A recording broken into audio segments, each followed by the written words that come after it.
Cerramos hoy la serie de programas sobre fusión de identidad y terrorismo hablando de la influencia que tienen las experiencias intensas y los rituales compartidos en las conductas extremas, que es otro de los aspectos en los que están trabajando las dos investigadores del Departamento de Psicología Social y de las organizaciones de la UNED que nos acompañan hoy. Alexandra Vázquez y Mercedes Martínez. Buenos días, bienvenidas, gracias. Buenos días. Hola, buenos días. Alexandra, el objetivo principal de vuestras investigaciones es la fusión de identidad, un proceso que vosotros consideráis fundamental para explicar e incluso predecir las conductas extremas. De este proceso hemos hablado ya en programas anteriores, pero no estaría de más recordar de nuevo en qué consiste y por qué es tan importante. La fusión de la identidad es un sentimiento visceral de unión con un grupo. Es cierto que la mayoría de las personas pertenecemos a distintos grupos y nos identificamos con esos grupos en mayor o menor medida. Cuando alguien se identifica con un grupo, percibe cierto compromiso hacia sus miembros, hacia las metas del grupo y también muestra un respeto hacia las normas grupales. Pero la mayoría de la gente se identifica, pero no hasta el punto de, por ejemplo, arriesgar su vida para salvar a los miembros de su grupo.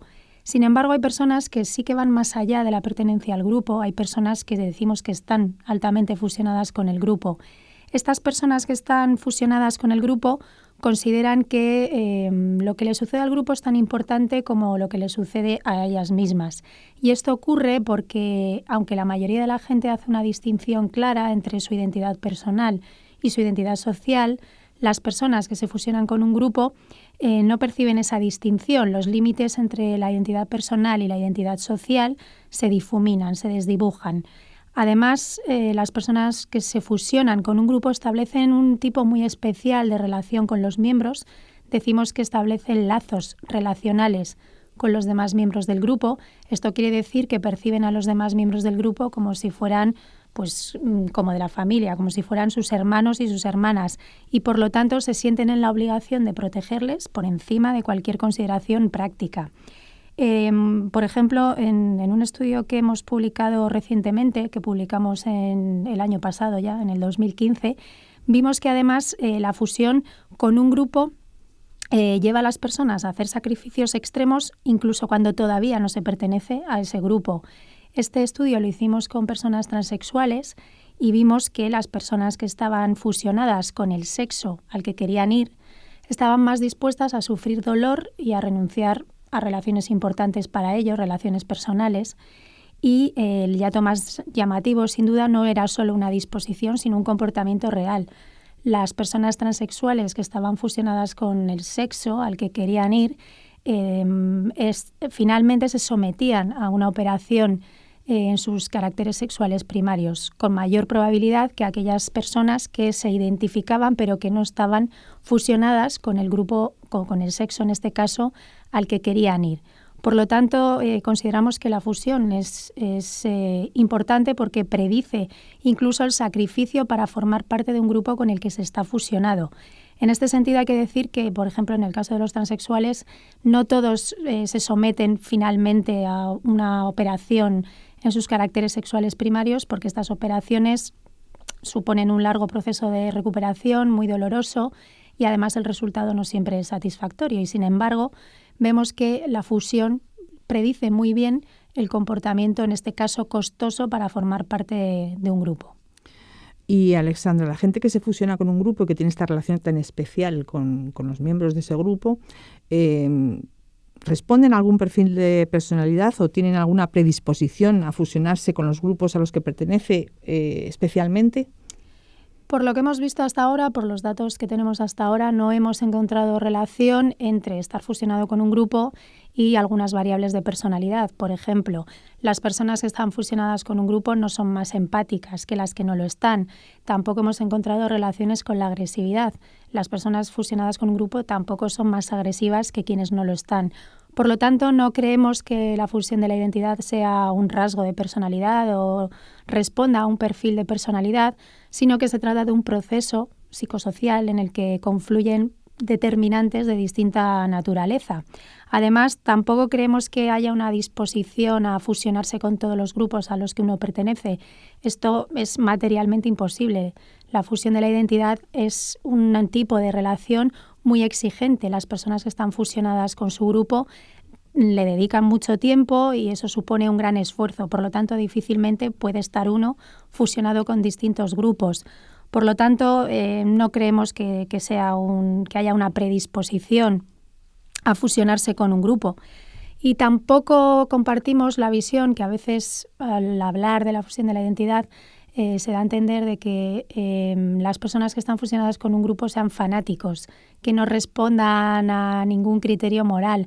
Al contrario, en un trabajo que publicamos hace ya 2 años, en el año 2014, vimos que las personas que se fusionan con un grupo son precisamente las que más obedecen, las que más se rigen por imperativos morales, en comparación con las personas no fusionadas que responden más a criterios prácticos. Por lo tanto, no creemos que los fusionados sean fanáticos, sino que se trata de un proceso en el que confluyen distintos factores y que no es en sí mismo ni bueno ni malo. Estar fusionado con un grupo que promueve el pacifismo puede ser muy positivo, no solo para el grupo, sino para la sociedad en general. El problema nos lo encontramos cuando el grupo con el que se fusiona la gente promueve ideologías extremas, ideologías violentas. En ese caso, hay que actuar para evitar el comportamiento extremo.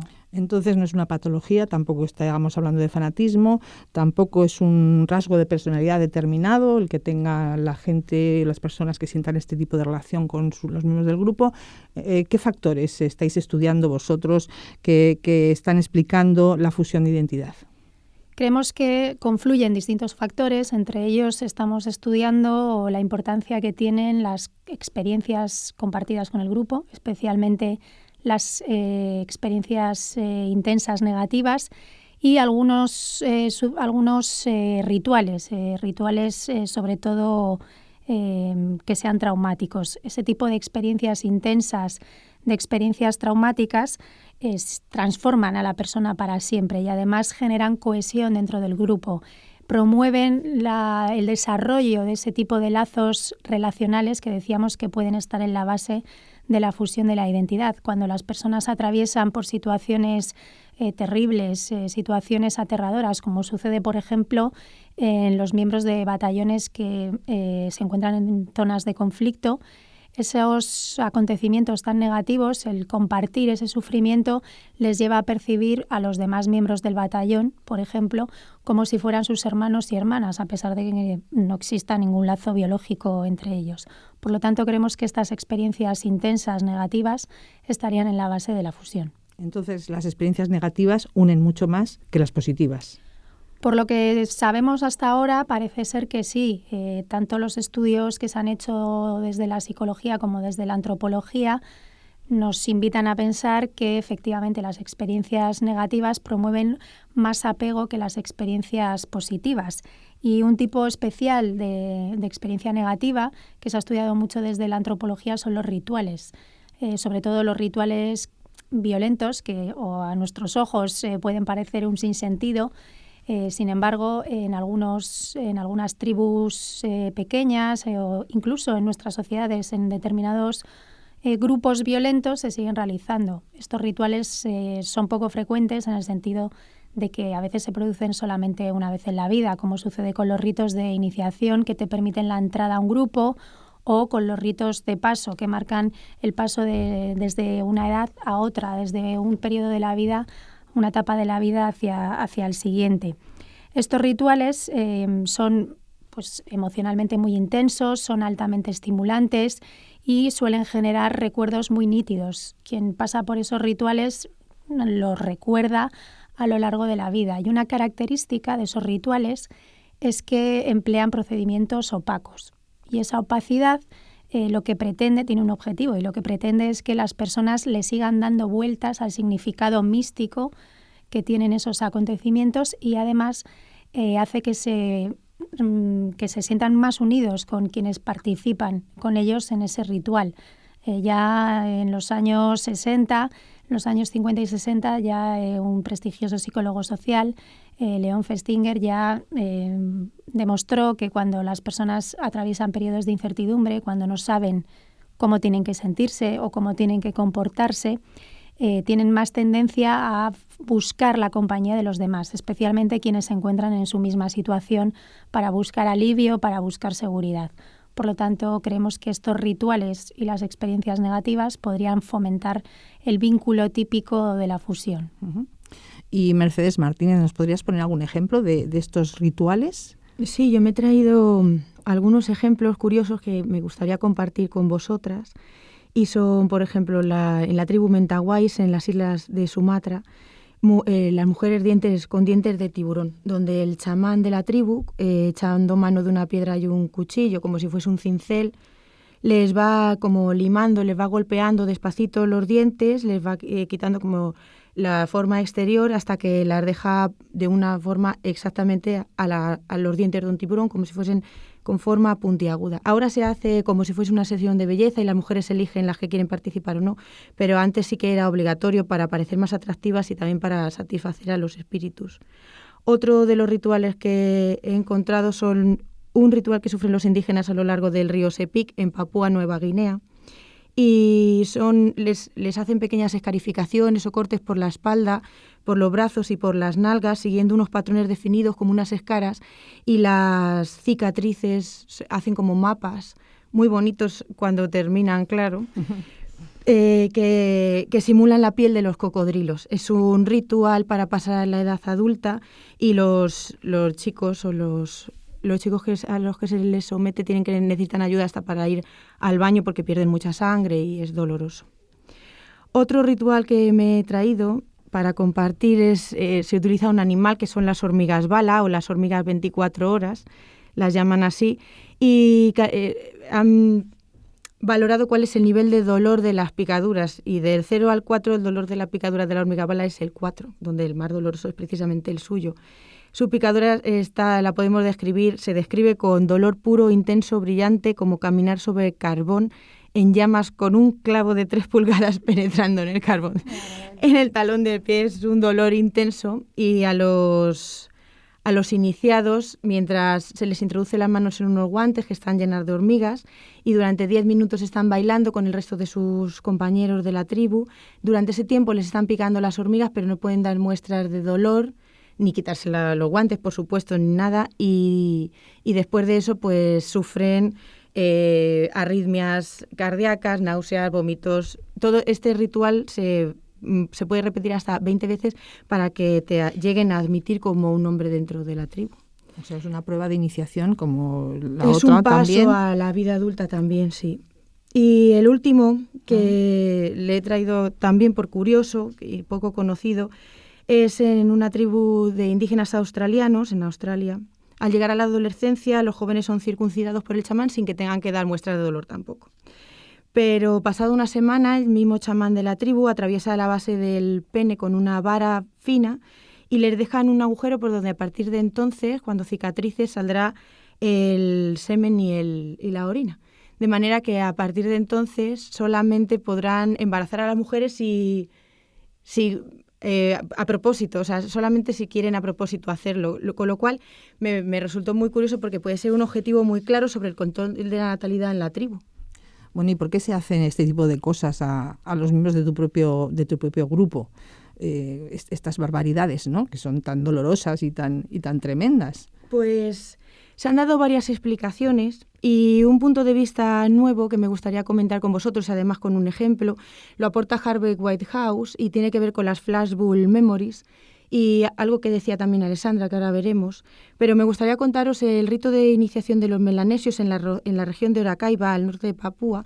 Os voy a decir en qué consiste el rito y luego cómo se explica a través de unas teorías u otras este proceso. El rito de iniciación de los melanesios tiene 3 partes. En la primera parte se lleva a los novicios a una choza donde se les aísla, pero solamente se les aísla y no se deja que se laven, pero no se les hace ninguna cosa más. En la segunda fase, los novicios se les tapa la cabeza con una capucha de un material concreto y en un momento determinado son llevados juntos al pueblo, donde son brutalmente atacados por un hombre mayor, que es el embásico, como el guía espiritual de la tribu, y hacen como una especie de cacería real donde los cazados son los mismos iniciados, los chavales. Contra su voluntad después se les lleva a una plataforma donde se les dice que ahora son ellos, los espíritus de los muertos, y se les habla de los espíritus de los pájaros, el significado de las plumas del cazador, del émbasi, y el significado de haber sido cazados. Allí deben pasar un largo periodo de tiempo que va desde 3 a 7 años, durante el cual tienen que aprender a tocar instrumentos sagrados y allí se quedan durante ese tiempo. Depende del ritmo de cada uno para pasar a la edad adulta. La tercera fase consta de 3 subfases. En la primera está el debut de los novicios, donde entran bailando, portando lanzas y piedras dentro de la tribu, otra vez, del poblado. Luego se lleva a cabo la representación de los homicidial emblems o emblemas de la muerte, en la cual los guerreros mayores recitan los nombres de los hombres que han sido asesinados en batalla. Y después de esto se les sujeta la frente y tiene lugar el reparto de la riqueza, donde comparten carne de cerdo entre todos ellos y hacen como una especie de ritual, o sea, ya termina ahí el ritual. Todos los etnógrafos que han estudiado los melanesios han enfatizado en la naturaleza de esta ceremonia, en lo terrible que es, en el miedo que se infunde a los melanesios. Y también que, o sea, ese miedo es tan grande que muchos de ellos mueren en ese momento. Todos hacen hincapié en el terror que sufren los chicos durante la cacería cuando son llevados otra vez al pueblo.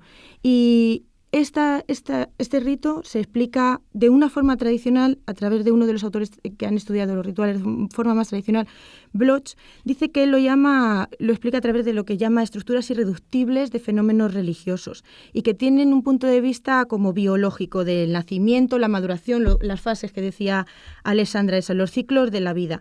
Pero desde esa perspectiva se da mucha importancia a la simbología del acontecimiento y al proceso de la vida, pero si nos damos cuenta, o sea, en este ejemplo que os he puesto, los jóvenes simbolizan cerdos. Se utilizan los cerdos porque forman parte de la vida del poblado, viven junto con ellos y los tratan incluso como si fuesen niños, les hablan como si fuesen niños de la misma familia. Son similares a los humanos en muchas cosas, incluso en sus etapas reproductivas y así. Lo que hace el énvase con los jóvenes es simular una cacería, es algo que también hacen ellos con normalidad. El iniciado pasa por un proceso de limpieza y purificación ayudado por los ancestros que están representados en el chamán o el énvase, que va vestido de pájaro, cada pluma tiene un significado y todo eso. Ya después de sufrir todo eso, los novicios estarían como limpios para volver a pasar a formar parte de la vida de la tribu. En ningún momento el objetivo es matar a ninguno de ellos, sino como limpiarlos para que vuelvan otra vez a la vida normal, siendo personas totalmente diferentes. Sin embargo, todo esto se les explica a los novicios una vez que ya ha pasado esto. Al principio nadie les dice, va a venir alguien, te va a aterrorizar, te van a golpear, no se les explica, no lo comparten con ellos. Pero, sin embargo, lo que sí que sienten es el miedo. Es un miedo terrible. Y ese miedo, Harvey utiliza las flashbulb memories, que son como que las emociones extremas y los shocks cognitivos quedan tatuados en los cerebros de los participantes, igual que lo que conté antes de las escaras y las cicatrices, que quedan por fuera, pues esto sería como que las cicatrices quedan por dentro. Las personas que sufren estas flashbulb memories viven una experiencia negativa e intensa, son capaces de recordar muchos más detalles que los que conciernen solamente a un único hecho concreto, así. Por ejemplo, serían capaces de recordar el olor del suelo, el color del suelo, serían capaces de diferenciar los tonos de la ropa, la voz de quien les habla, lo que han comido ese día y sobre todo se hace hincapié en las personas que junto con ellos están compartiendo esa experiencia. Esta conexión tan fuerte también se ha explicado y se ha comprobado a través de los recuerdos que son capaces de vivir las personas que han vivido el Holocausto. Ellos son capaces de recordar cosas que han pasado hace 40 años y no te acordarías de una cosa que ha pasado hace 5 minutos o que forma parte de la vida cotidiana. Es una forma de aumentar la cohesión grupal y, según nuestro punto de vista, esta experiencia, que debe ser vivida como negativa e intensa y grupalmente compartida, hace que en tu propio self se tatúe tu pertenencia al grupo y por lo tanto se modifica la fusión de la identidad. Y se puede hablar de rituales también en la sociedad actual, en la más cercana, en nuestros días, ahora. Claro que podemos hablar de rituales, aunque quizá nosotros digamos que no son tan violentos, pero podemos ver rituales todo el tiempo, como los matrimonios, tanto si es el payo como el gitano, los funerales, las procesiones, los actos religiosos de cualquier tipo, están llenos de actos y actuaciones que implican la sincronía de movimientos.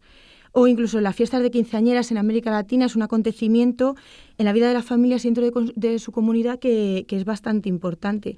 Me gustaría hacer hincapié en que todos esos acontecimientos que para nosotros son como tan normales, conllevan también en algunas ocasiones unos sacrificios económicos que pueden poner en jaque las economías familiares, cuestionándonos de esta forma cuál podría ser el balance entre los costes y beneficios de este tipo de sacrificios, qué sacrificio físico conlleva esto para mí y cuál es el beneficio de formar parte del grupo, cuál es el sacrificio económico que esto conlleva para mí y podría formar parte del grupo también.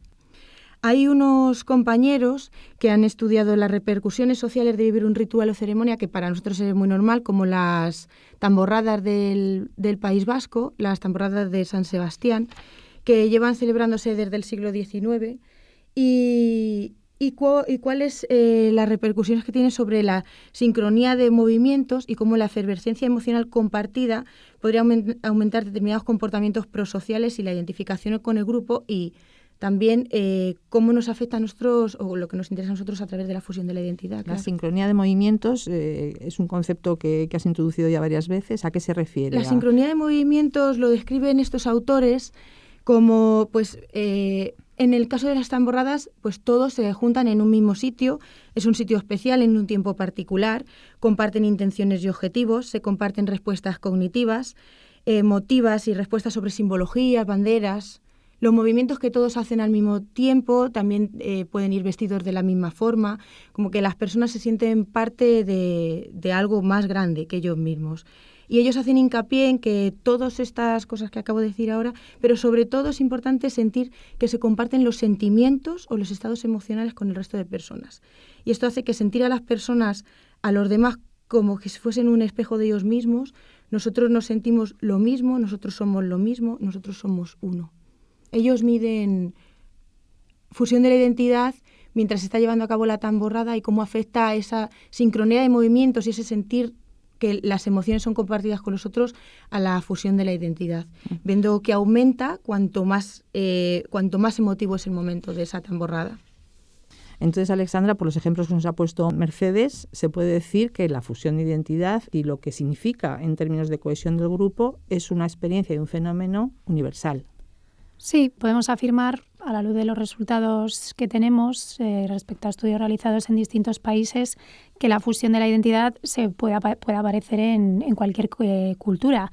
No obstante, hay determinadas culturas que de por sí ya fomentan la creación de los vínculos típicos de la fusión. Por ejemplo, podemos predecir que culturas que basan la concesión de la ciudadanía, por ejemplo, en el ius sanguinis, es decir, la sangre, promueven la fusión más que aquellas culturas que conceden la ciudadanía simplemente por haber nacido en territorio nacional. Aquellos grupos, aquellos países que enfatizan la importancia del derecho de sangre, de los genes, promueven más la fusión porque dan a entender que existe un vínculo inmemorial, un vínculo genético entre todos los habitantes del país que los convierte en una única familia. Hay otro tipo de culturas, como por ejemplo las culturas del honor, que son muy típicas de los países mediterráneos y también de los estados del sur de Estados Unidos, que promueven también vínculos relacionales entre los miembros.